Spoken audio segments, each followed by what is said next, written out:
What's going on, everybody? Brandon here at B West Builds. We're out in the garage Saturday morning and we are working on the 73 Mach 1 Mustang. Decided to take a break a little bit from the quarter panel that we've been working on getting fitted. It is almost ready to get cut to match the existing quarter section on the car. But I decided to take a little bit of a break from that and do a little bit on the trunk area here. What I'm talking about is these trunk drop-offs right here. These are new ones from Dynacorn. I've had these for a couple of years now, but the bottom section right here, where it hooks to the taillight panel, was just completely rusted out and rotted. This was all ate up and gone, and when I cut the taillight panel out of this car, it was even worse than that. So it basically just took the rest of this completely off and didn't have anything there. So there was only about that much of it, and this upper section was left, and even this bottom right here is just kind of rusty. I'll show you on the other side. I've got one side done already. Well, when I say done, I mean that it's the old piece is cut out and the new piece is on there and it's tacked in. I just got one little tack weld on it to hold it for right now, because honestly that's all I need. This is all going to get the taillight panel, the trunk sections that are the trunk lip, I'll call it, sections that I'm showing you now. These are all going to get welded fully once I know that quarter panel is in place, because I may have to shift some of this or move it around before I get that quarter panel permanently installed. So I'll show you here kind of what I'm doing and what I'm working with, and see what you guys think. So this is the one that I just did. I made a cut right along here, right in the corner, to where this intersection of the quarter panel is here, and there is this little tang right here that I left because I wanted the support there, and they left me a nice little hole there to put a self-tapping screw to hold it temporarily, or I can just tack that in, weld it, make a little plug weld right there. So I did tack it up here, and it does need moved a little bit. It's kind of laying in right now.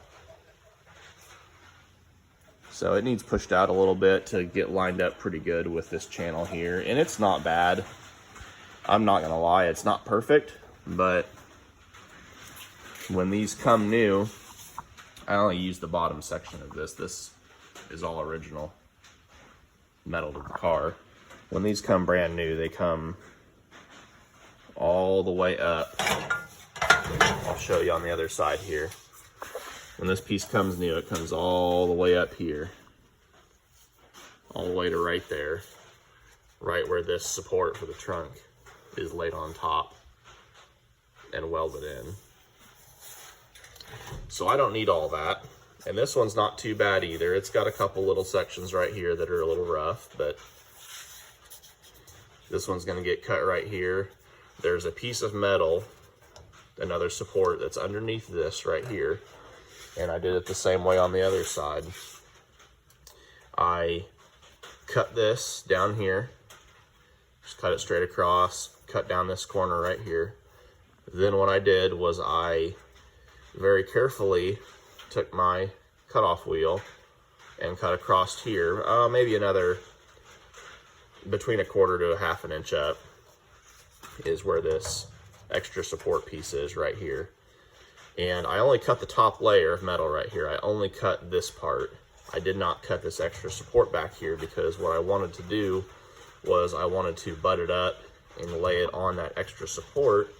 That way I would have something to support it up top here, and then that way I could tack it, eventually stitch the welds in up here, and then come down here, make 3 or 4 tacks, stitch them in, and it'd be good to go. You can see on this one here what I'm talking about, how it's all ate up. I've got tape on here because when I was originally cutting this trunk floor to get it put in, and get it fitted to the car. I had scraped my arm, ripped my shirt, cut the top of my head because this is so jagged and rusted and rotted up. I just ended up putting some duct tape over it just to kind of keep me from doing that. So that's why that's there. But yeah, this section right here is where it connects to the tail light panel. It's completely rotted off. I don't even have the old section of the tail light panel to show you. I think it's gone already. I do have a brand new one over here. Got a brand new one I got from CJ Pony a while back. There's the original doors that are completely rotted out. But we've got new, well, not new, we've got original. We've got original doors that they're in better shape. There is some rust on them, but they're in significantly better shape than what I had. So we're gonna fix those, get those on the car. I went with original doors because hearing other people restore their cars and putting aftermarket doors on, they typically don't fit that good. There's a lot of adjustment and tweaking you have to do. However, saying that, putting doors off of a different car onto this car might be the same way. We might end up in the same boat, but we'll get it figured out a little bit at a time. So my next step that I'm going to do is I'm going to cut this out here, and I'll try and show you guys that piece that I'm talking about back here. Once I get this cut back, I'll bring the foam back in, and I'll be as careful as I can not to damage it. Cut it back here, show you guys what I'm talking about. All right, let's see if I can get this quick little bit in here before the AC compressor turns back on. So I've cut this right here along the corner. I have cut in a little bit, not very deep, up here. I did get into my body code stamp right there a little bit, which is unfortunate, but I need to install these, and it's going to be one solid car when it's done. So if you want to nitpick me on that I cut part of that off, well, go build your own car and do it differently. So the problem that you run into on something like this is that you can't cut with your big old cutoff wheel. You're going to get into this part right here, and I can't really control it that good because I'm also hitting this. Not really good situation. I don't have a Dremel with a little tiny cutoff wheel, so this is what we're going to do. I've relieved it here. I've relieved it right here, like I said, a little bit, and we're going to bend it up. Bend it up out of the way.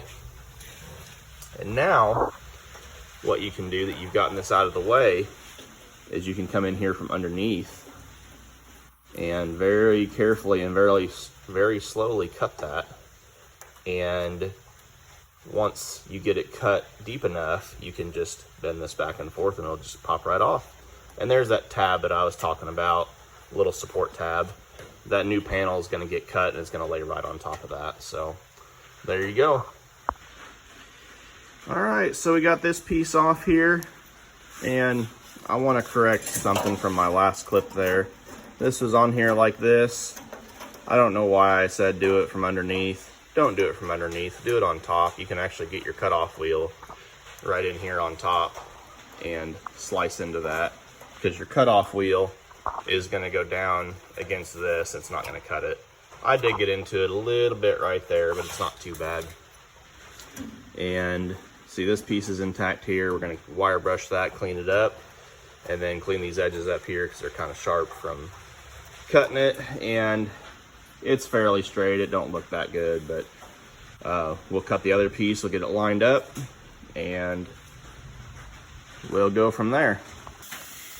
All right, so I've got this one marked out here.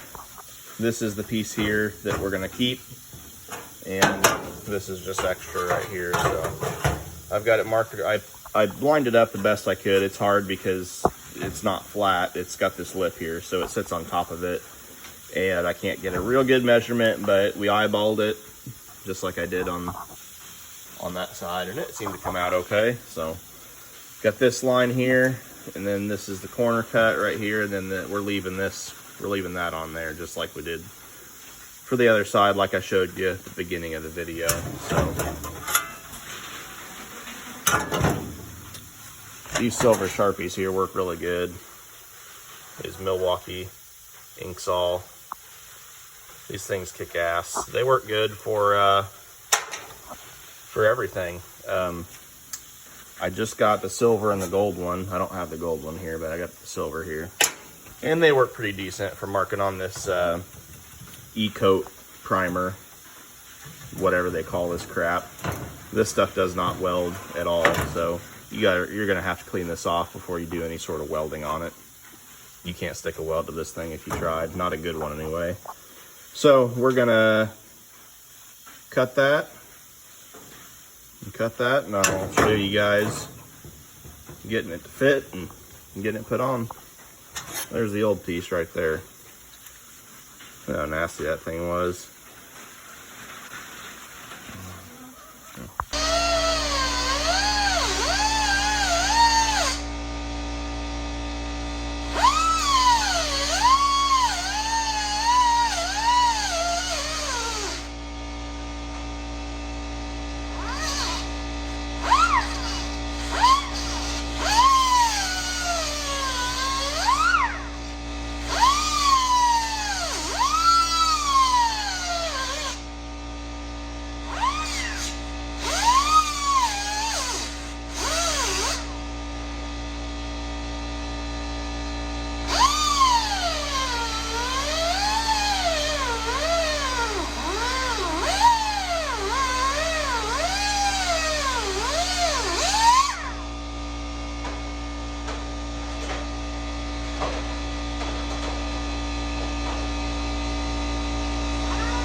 Alright, so I'm not as happy with this side as I was with the other side. The other side fit quite a bit better, but this side had a little bit more metal that was gone here, so I could have not cut as deep right here, but there is metal behind that.